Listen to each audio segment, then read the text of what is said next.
feels so good to be here in this historic church, the place where Martin Luther King Jr. gave his famous Vietnam War speech, deploring the Vietnam War, the site of so much bold truth-telling. This is a place where the truth can be told, the whole truth, a truth born of deep and abiding love for all of us. Each and every one of us, including especially all those who have been locked up, locked out, ushered into a parallel social universe, stripped of basic civil and human rights, ushered into a permanent second-class status, all with the expectation that they will remain forgotten.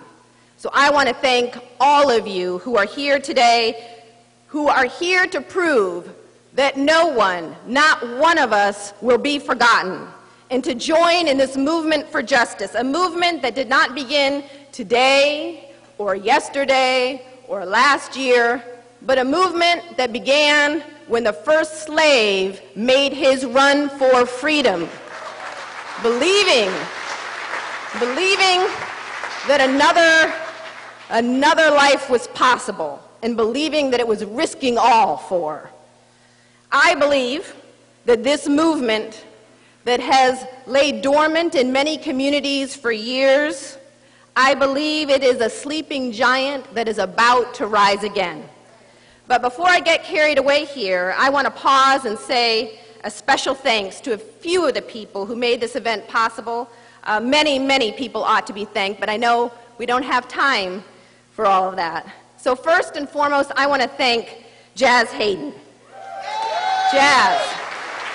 Where's Jazz? Where are you, Jazz? Jazz contacted me several months ago and told me he had read the book. He had organized a study group comprised of a number of thinkers and leaders from around the city, and that he was answering the call, that he personally was going to see to it that the movement that I call for in the last chapter of the book jumps off right here in New York City.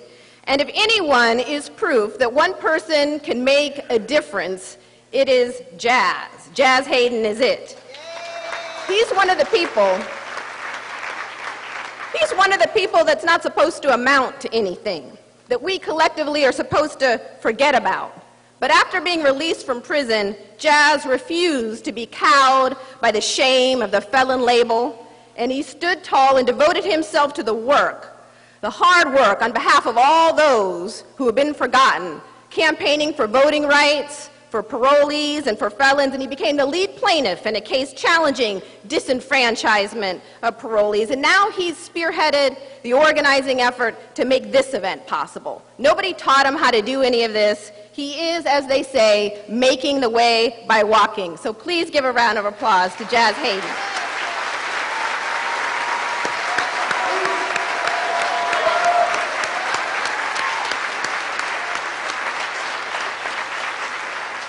And I also want to thank Reverend Stephen Phelps, the interim senior minister here at Riverside.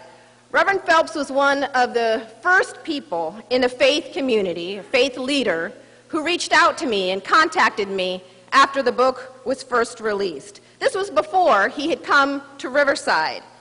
He wrote me and told me that he was deeply moved by the book and sent me a link to an audio recording of a sermon he had delivered based on the book.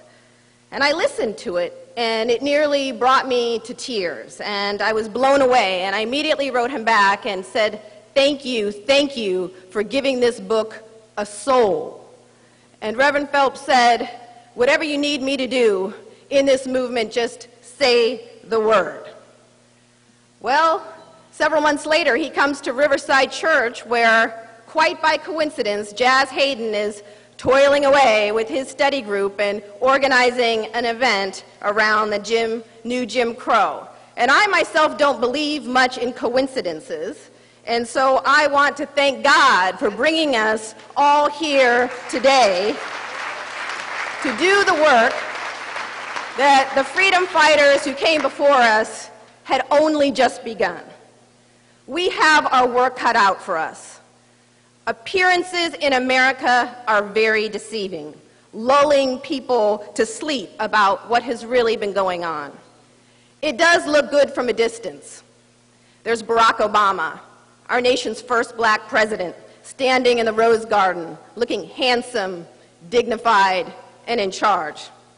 Flip the channel and there's Michelle Obama, a brown-skinned woman, digging a garden in the backyard of the White House, not as a servant or as a maid, but as the First Lady, schooling the nation on how to be good stewards of our planet and how to take better care of ourselves and our families.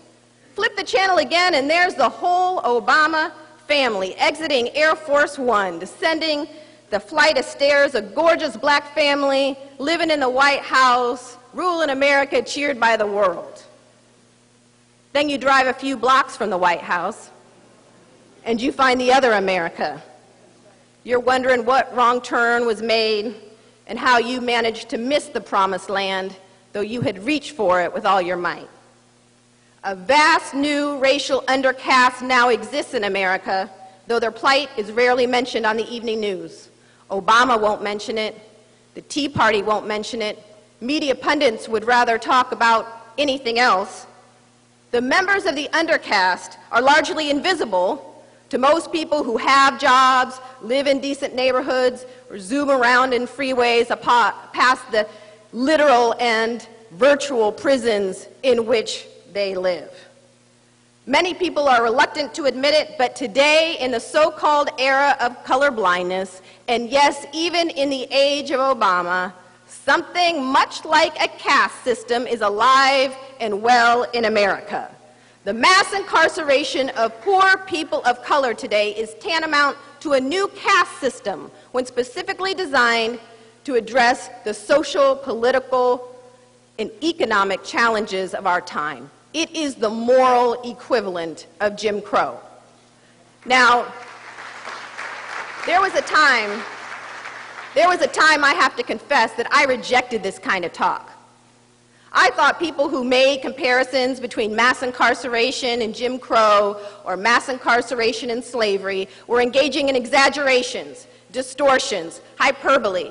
In fact, I thought people who made those types of comparisons were actually doing more harm than good to efforts to reform the criminal justice system and achieve greater racial equality in the United States. But what a difference a decade makes.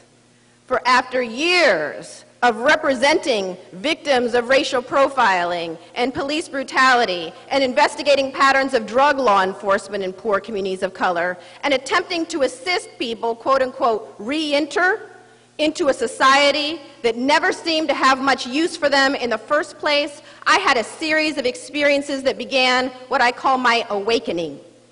I began to awaken to a racial reality that is so obvious to me now that what seems odd in retrospect is that I had been blind to it for so long.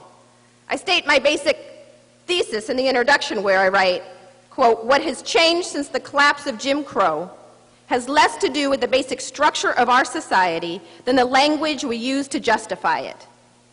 In the era of colorblindness, it is no longer socially permissible to use race explicitly as a justification for discrimination, exclusion, and social contempt.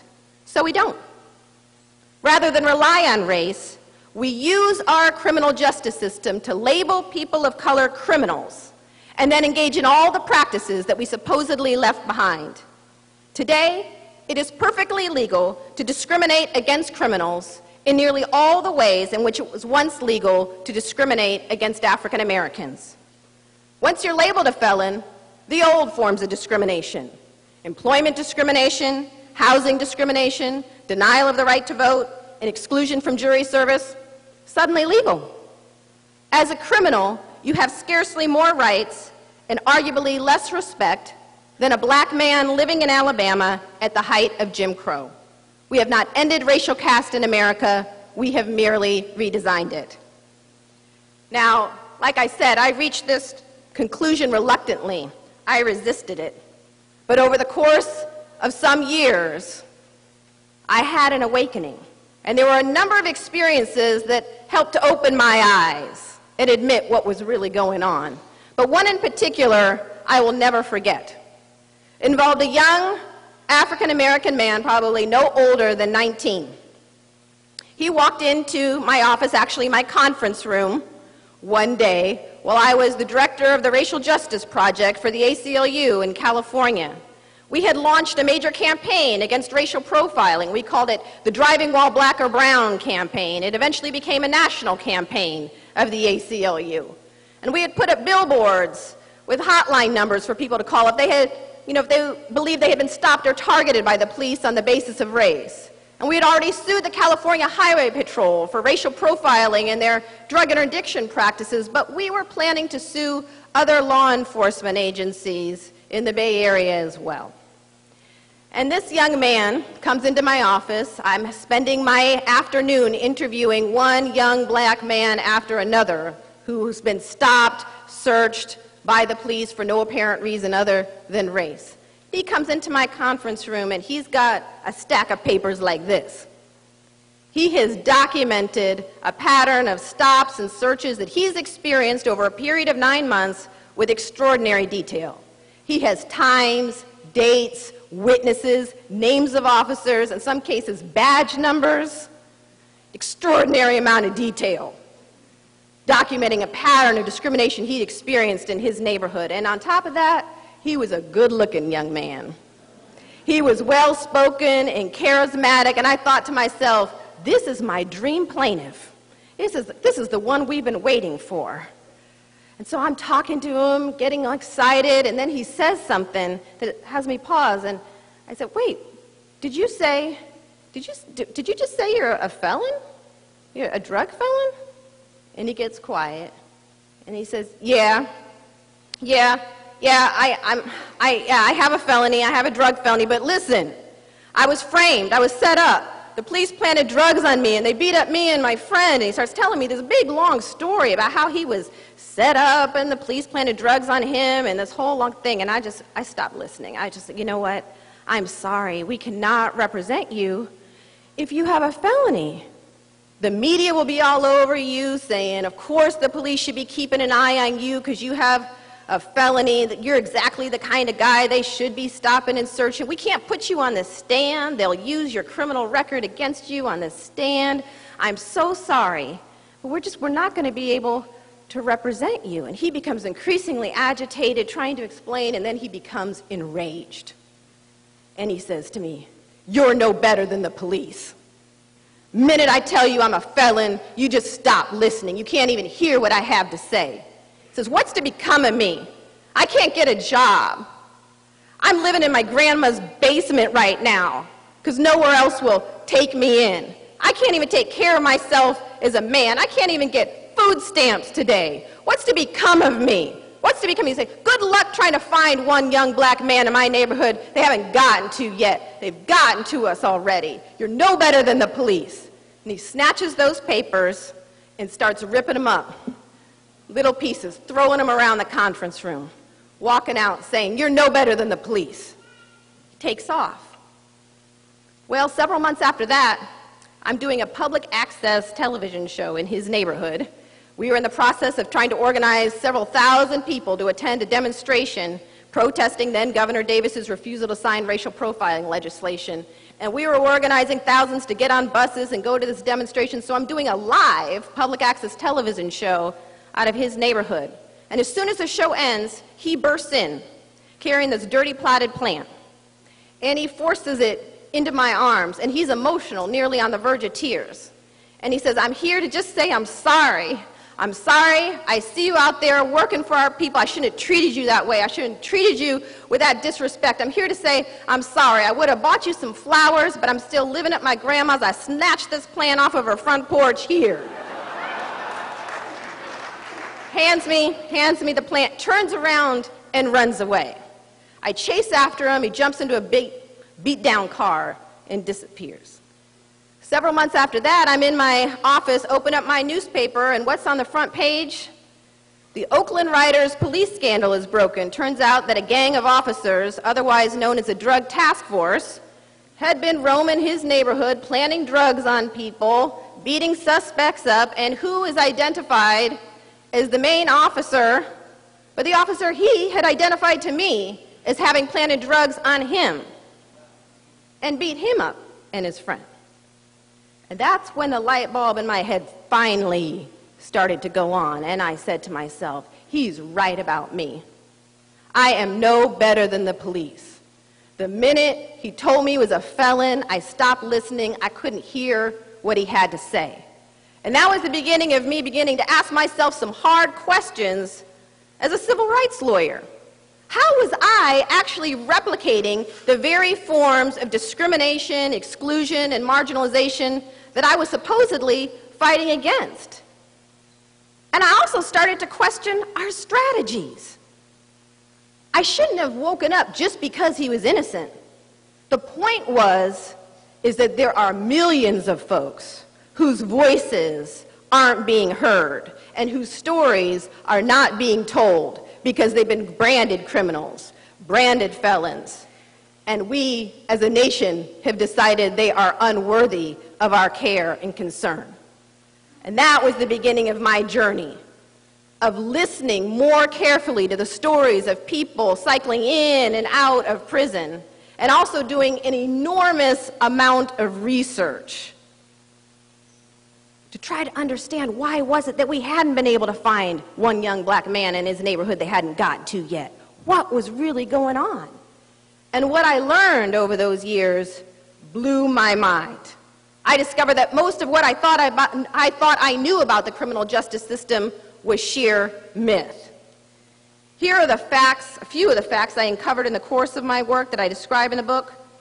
More African American adults are under correctional control today in prison or jail, on probation or parole, than were enslaved in 1850, a decade before the Civil War began. In 2004, more black men were disenfranchised than in 1870, the year the 15th Amendment was ratified, prohibiting laws that deny the right to vote explicitly on the basis of race. Now, of course, during the Jim Crow era, poll taxes and literacy tests operated to keep black folks from the polls. Well, today, felon disenfranchisement laws accomplish what poll taxes and literacy tests ultimately could not. And today, a black child born today has less of a chance of being raised by both parents than a black child born during slavery. Now, this is due in large part to the mass incarceration of black men. There was an interesting article published in The Economist magazine about this not too long ago, entitled "How the Mass Incarceration of Black Men Harms Black Women." And in the article, it described that the majority of black women in the United States, including about 70% of black professional women, are unmarried, and that this is due largely to the mass incarceration of black men, which takes them out of the dating pool at the years they would be most likely to commit to a partner, to raising a family. But what's worse is that by branding them criminals and felons, they're rendered permanently unemployable in the legal job market for the most part, virtually guaranteeing that most of them will cycle in and out of prison, sometimes for the rest of their lives. In this way, mass incarceration has decimated black families to a degree comparable to slavery. Now, in some major urban areas, more than half of working age African Americans of working age have criminal records and are thus subject to legalized discrimination for the rest of their lives. Let me correct that. More than half of working-age black men in many urban areas have criminal records and are thus subject to legalized discrimination for the rest of their lives. These men are part of a growing under-caste, not class, caste, a group of people defined largely by race who are relegated to a permanent second-class status by law. Now, I find that when I tell people often that I think mass incarceration is like a new Jim Crow, people usually react with this shocked disbelief. They say, well, how can you say that? How can you say that? Just look at Barack Obama. You know, just look at Condoleezza Rice. Just look at Oprah Winfrey. Just look at Colin Powell. And the list goes on of highly successful, you know, African Americans who have achieved great wealth, power, or fame as proof that nothing like a caste system could possibly be existing in the United States today. Well, I think it's important to bear in mind that no caste system in the United States has ever governed all African Americans. There have always been free blacks and black success stories, even during slavery and Jim Crow. You know, during slavery, there were some black slave owners. Not many, but some. And during Jim Crow, there were some black lawyers and black doctors. Not many, but some. Now, the extraordinary nature of individual black achievement in formerly white domains certainly does suggest that the old Jim Crow is dead, but it doesn't necessarily mean the end of racial caste. If history is any guide, it may have just taken a different form. I think any honest observer of American racial history has to acknowledge that the rules and reasons the legal system employs for enforcing status relations evolve and change as they're challenged. In the first chapter of the book, I described the cyclical rebirths of racial caste in America. Since our nation's founding, African Americans have repeatedly been controlled through institutions like slavery and Jim Crow, which appear to die, but then are reborn in new form, tailored to the needs and constraints of the time. For example, following the Civil War, a new system of control emerged to replace slavery, called convict leasing. Many people don't realize that after the Civil War, black men were arrested en masse. It was our nation's first prison boom. They were arrested for extremely minor crimes like loitering and vagrancy. They were arrested, sent to prison, and then leased to plantations.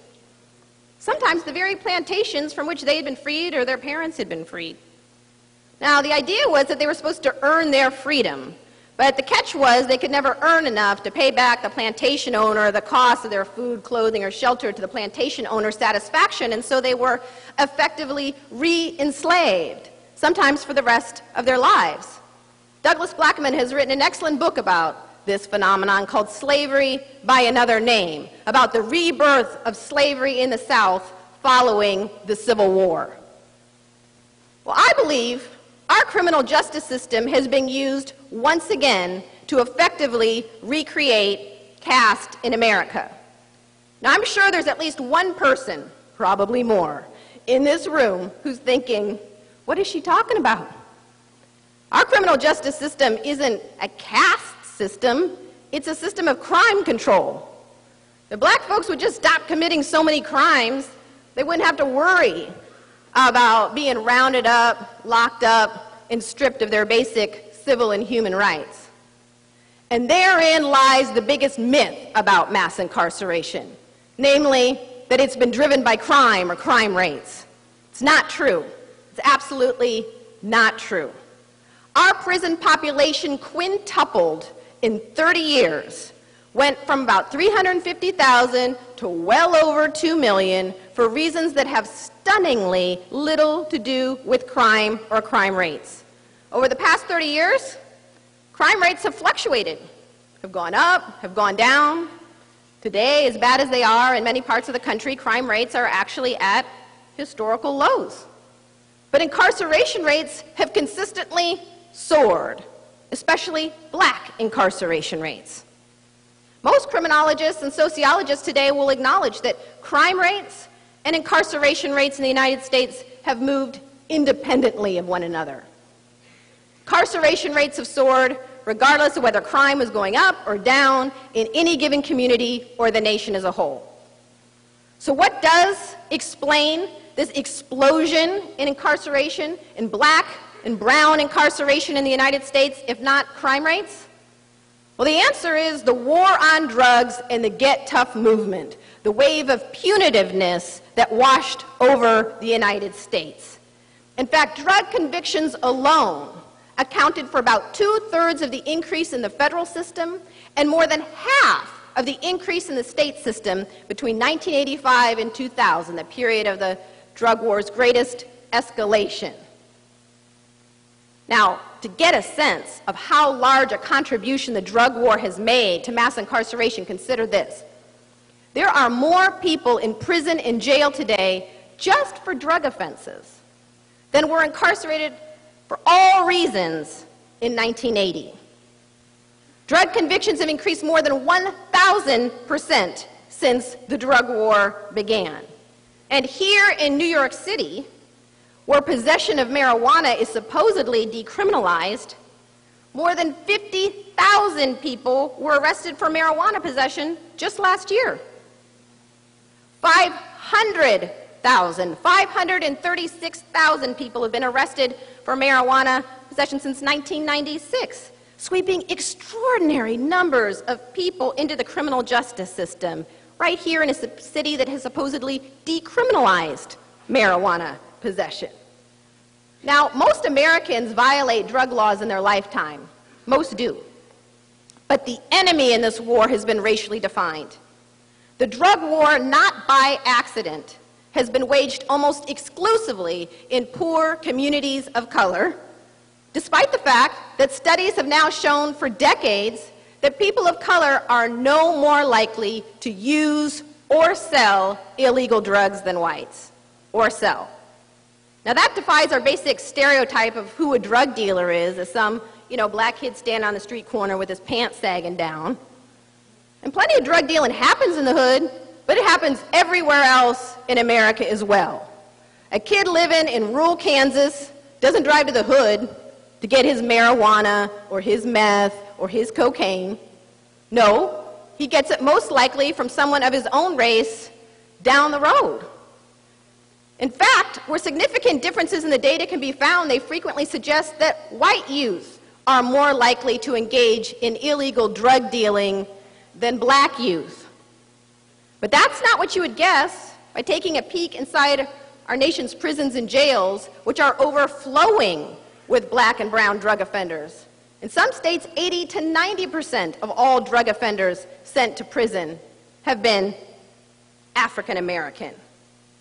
Now, here in New York City, thanks to stop and frisk tactics in poor communities of color, where police sweep neighborhoods, stopping, interrogating, frisking folks without any reasonable suspicion of actual criminal activity, young folks of color are often caught with a small amount of marijuana, arrested, sent to jail, and saddled with a criminal record that will follow them for the rest of their lives. Now, this didn't happen to Barack Obama when he used marijuana and cocaine. No, because he did so at predominantly white universities where these stop and frisk tactics don't ever occur. But if you're not living in a middle-class white neighborhood, if you're not on a college campus or, university insulated from the tactics of this war, if you're living in the hood, your odds of going to jail are sky high for engaging in exactly the same kind of behavior that goes ignored on the other side of town. These stop and frisk tactics are a big part of the reason that over 90% of this city's adult detention population is black or Latino, and about 95% of the juvenile population. Now, I find that many people are willing to concede these racial disparities once they see the data, but even so, they say, well, this drug war, these tactics, they have a benign motive.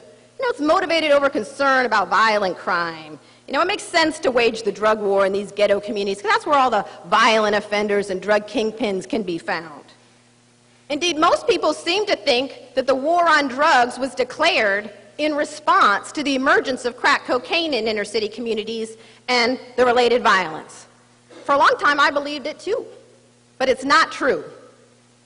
President Ronald Reagan officially declared the current drug war in 1982 at a time when drug crime was actually on the decline, not on the rise. The war was declared before, not after, crack hit the streets and ravaged poor communities of color across America. President Richard Nixon was the first to coin the term, a war on drugs, but it was President Ronald Reagan who turned that rhetorical war into a literal one.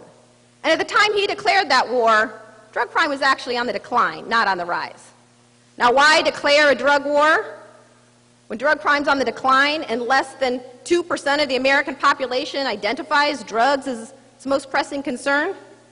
Well, the answer is that from the outset, the drug war had very little to do with actual concern about drug abuse or drug crime, and nearly everything to do with racial politics. Numerous historians and political scientists have now documented that the war on drugs was part of a grand political strategy adopted by the Republican Party known as the Southern Strategy, of using racially charged get tough appeals on issues of crime and welfare to appeal to poor and working class whites, particularly in the South, who were resentful of, anxious about, threatened by many of the gains of African Americans in the civil rights movement. Now, to be fair, we have to admit that poor and working class whites really had their world rocked by the civil rights movement. Wealthy whites could send their kids to private schools, could give their kids all the advantages that wealth has to offer. But poor and working class whites were faced with a social demotion. It was their kids who might be bused across town to a school they believed was inferior. It was their kids, not the wealthy white kids, their kids who were going to be suddenly forced to compete on equal terms for scarce jobs with this whole new group of people they've been taught their whole lives to believe were inferior to them. This fear and resentment, anxiety, created an enormous political opportunity. In fact, in the words of H.R. Haldeman, President Richard Nixon's former chief of staff, he described the strategy as, quote, "The whole problem is really the blacks. The key is to devise a system that recognizes this while not appearing to," end quote.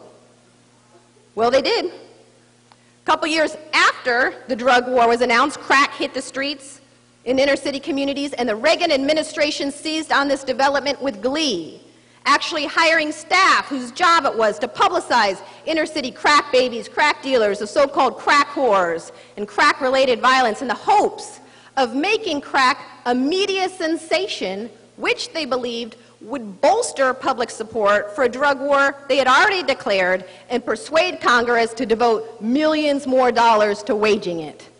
And the plan worked like a charm. Almost overnight, television sets were saturated with images of black and brown drug users, crack babies, crack whores, crack-related violence, and a wave of punitiveness washed over the United States. Harsh mandatory minimum sentences for drug laws and other offenses swept the United States, and soon Democrats began competing with Republicans to prove they could be even tougher on them than their Republican counterparts. And so it was President Bill Clinton, who was once dubbed our first black president, it was President Bill Clinton who escalated the drug war far beyond what his Republican predecessors even dreamed possible. And it was the Clinton administration that championed laws banning drug offenders even from food stamps for the rest of their lives, banning them from public housing, denying them federal financial aid for schooling upon release. To a large extent, it was the Clinton administration that championed the very laws that constitute the basic architecture of this new caste system, all in an effort to win back those so-called white swing voters, the Reagan Democrats, the folks who had defected from the Republican Party, from the Democratic Party in the wake of the civil rights movement. And so now here we are, decades later, and millions of people of color are cycling in and out of our criminal justice system, permanently locked up and locked out. But still, some folks say, well, this is a regrettable necessity. We've got to do something about those drug kingpins and those ghetto communities. But this drug war has never been focused on rooting out violent offenders or drug kingpins. Never. Federal funds have flowed to those state and local law enforcement agencies that boost dramatically the sheer numbers of drug arrests. It's a numbers game. They haven't been rewarded in cash for bringing down the drug kingpins or the most violent offenders. No, they've been rewarded in cash for the sheer numbers of people swept into this system. And the results are quite predictable. 2005, for example, it was reported that 4 out of 5 drug arrests were for simple possession, only 1 out of 5 were for sales. In 1990s, the Clinton years, the greatest escalation of the drug war, nearly 80% of the increase in drug arrests were for marijuana possession, a drug less harmful than alcohol or tobacco, and at least as prevalent in middle-class white communities and on college campuses as it is in the hood. But by waging this drug war almost exclusively in the hood, we've managed to rebirth a caste-like system in America. Now, I know time's running short, and I want to hear from the panelists as well, but I just want to identify a few of the most obvious parallels between mass incarceration and Jim Crow and say a few words about what we can do to end this system. The most obvious similarity, of course, is denial of the right to vote. 48 states and the District of Columbia deny prisoners the right to vote, but that's just the tip of the iceberg because, once you're released, you can be denied the right to vote for a period of years or the rest of your life. And here in the United States, we treat that as normal. People shrug their shoulders at that. But in other Western democracies, in other European democracies, prisoners have the right to vote, and there's voting drives in prison. But here in America, we take the idea of democracy a little less seriously. And in some states, you can be denied the right to vote for the rest of your life because you were once branded a felon. Exclusion from jury service. One hallmark of the old Jim Crow system were the all-white juries, particularly in the South, and the automatic exclusion of blacks from the juries. Well, today, if you're branded a felon, you're deemed ineligible for jury service for the rest of your life. And then if you've ever had a negative experience with law enforcement, you can be struck from a jury for cause. Good luck finding many folks in poor communities of color who have not yet had a negative experience with law enforcement that would justify their exclusion from a jury for cause. All white juries have been having a roaring comeback in many parts of the country that are quite diverse because of this system of mass incarceration, rendering so many outside of what we understand to be those who are full-fledged citizens. Employment discrimination. Virtually every job application's got that box you got to check, asking the dreaded question, have you ever been convicted of a felony? Doesn't matter if that felony happened 3 weeks ago or 35 years ago, for the rest of your life, you've got to check that box. I'm a felon. Knowing full well that the odds are sky high your application's going straight to the trash. Housing discrimination is perfectly legal against people with felons. You're barred from public housing for a period of years when you're released from prison, and you can be legally discriminated against for the rest of your life in both the public and private housing markets if you have a criminal record. Public benefits may be off limits to you. As I mentioned before, under federal law, food stamps are off limits to people with drug offenses. Fortunately, many states have opted out of the federal food stamp ban, but thousands of people can't even get food stamps because they were once caught with drugs. What do we expect folks to do? You're released from prison, can't get a job, you're barred from housing. In fact, if you try to go home to your children or to your partner who's living in public housing, they risk eviction for allowing you to come home.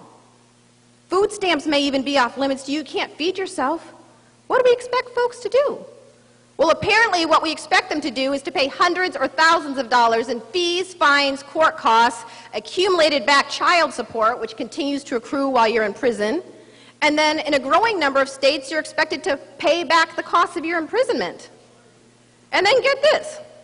If you're one of the lucky few who actually manages to get a job, up to 100% of your wages can be garnished. to pay back all those fees, fines, court costs, accumulated back child support. What are folks expected to do? I say, what is this system designed to do? It seems designed to send folks right back to prison, which is what in fact happens the majority of the time. Most people released from prison return, and the majority who do so in a matter of months, because the challenges associated with mere survival are so immense. Even so, many people tell me that's not even the worst of it. Many people who've been branded criminals and felons say all of that, all those formal barriers to inclusion, that's not even the worst of it. The worst is that shame and stigma that follows you for the rest of your life. The shame of having to beg your grandma to sleep in her basement at night because nowhere else will take you in. It's not just the denial of the box, but that look that flashes across the employer's face time and time again when he sees, oh, that box has been checked. It's that shame that causes so many people, branded criminals and felons, to try to pass. You know, during the old Jim Crow, light-skinned blacks would try to pass as white to avoid the shame and stigma of race. Well, today, people branded criminals and felons try to pass not just by lying to housing officials and to employers by failing to check the box, but by lying to friends, to family members, to loved ones, trying to keep it quiet so nobody really knows. There was a fascinating ethnographic study done in Washington, D.C., of neighborhoods hard hit by mass incarceration. I mean, these are neighborhoods where every house or apartment or every other house has a family member who's either currently behind bars or has recently been released from prison. Neighborhoods where you would think that incarceration was just so normal, everybody would be talking about it all the time, who's in and who's out. They couldn't find one person in these neighborhoods who had fully come out to their friends, neighbors, and loved ones about their own criminal history or that of their loved ones. Child, when asked, so where's your daddy? Oh, my daddy? Yeah, I'm not sure. I'm not sure where my daddy is. I haven't seen him for a while. Knowing full well that father's in prison. People ask, people asked by a relative family, wait, where's Uncle Troy? Where's Uncle Troy? Oh, Uncle Troy, he's out of town. He's out of town. Oh, well, when will he be back? Hard to say. Hard to say, not sure. People asked, oh, where have you been? I haven't seen you. Gosh, it must have been years since I've seen you. Where have you been? Oh, yeah, I've been doing a little of this, doing a little of that. I got to go now. Got to run. I'll talk to you later. That shame and stigma has kept the communities, our communities, the communities hardest hit by mass incarceration, ashamed, silent, and divided. And this shame and blame makes collective political action next to impossible. So what do? Well, one day I believe historians will look back on the era of mass incarceration and they will say it was there, right there at the prison gates, that we abandoned Dr. King's dream and veered off the trail he had blazed. We took a detour, a tragic U-turn that would result in millions of African Americans permanently locked up and locked out. We have now spent $1 trillion, $1 trillion on the drug war since it began. Funds that could have been used for schools, economic investment in our poorest neighborhoods, for job creation, for small businesses. $1 trillion could have been used to promote our collective well-being. Instead, those dollars paved the way for the destruction of countless lives, families, and dreams. So what do? Where do we go? Well, my own view is that nothing short of a major social movement has any hope of ending mass incarceration in America. Now, if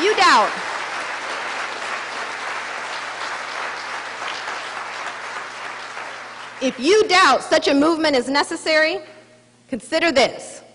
If we were to return to the rates of incarceration we had in the 1970s, before the war on drugs and the Get Tough movement kicked off, we would have to release 4 out of 5 people who are in prison today. 4 out of 5. 1 million people employed by the criminal justice system could lose their jobs. Private prison companies listed on the New York Stock Exchange should be forced to watch their profits just poof, vanish. This system is not going down, is not going to just fade away without a major upheaval, a dramatic shift in our public consciousness. Now, there are those who say there's no hope of ending mass incarceration in America.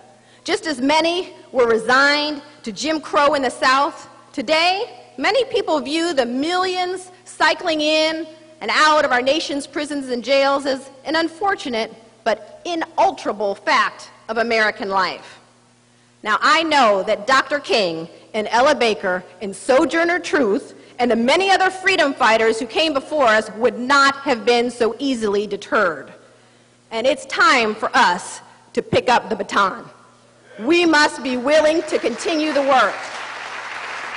We must be willing to go back and pick up where they left off and continue the hard work of movement building on behalf of poor people of all colors.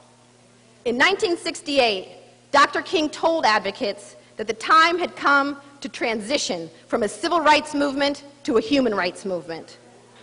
Meaningful equality, he said, meaningful equality could not be achieved through civil rights alone. Basic human rights must be honored. The right to work, the right to housing, the right to quality education for all. Without basic human rights, civil rights are an empty promise. So in honor of Dr. King and Ella Baker and all those who labored to bring an end to the old Jim Crow and the old caste systems, I hope we will commit ourselves to building this movement to end mass incarceration, a human rights movement, a movement for education, not incarceration, for jobs, not jails, a movement to end discrimination against those released from prison, discrimination that denies them their basic human rights to work, to housing, to food. What must we do to build this movement that has been living in the hearts and souls of our people for so long? That's a question I'm often asked. Well, first, we've got to start telling the truth, the whole truth. It's an unpopular truth.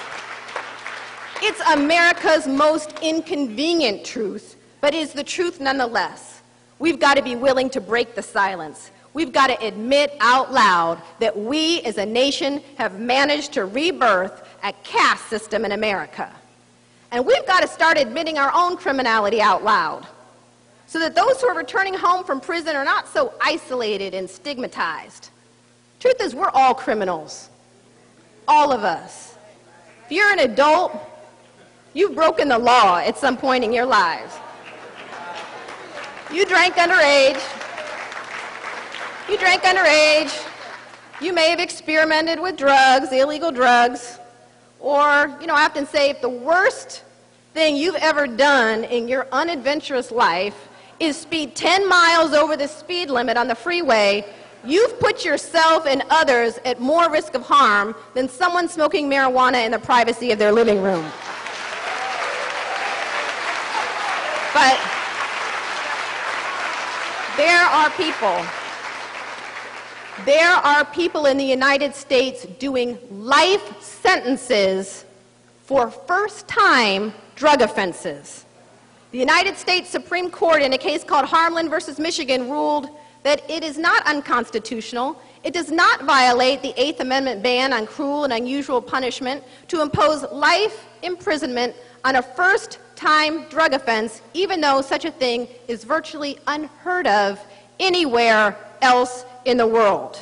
So we've got to start ending this us versus them, that we're going to help those criminals who aren't us. All of us are sinners. All of us have made mistakes. All of us are criminals.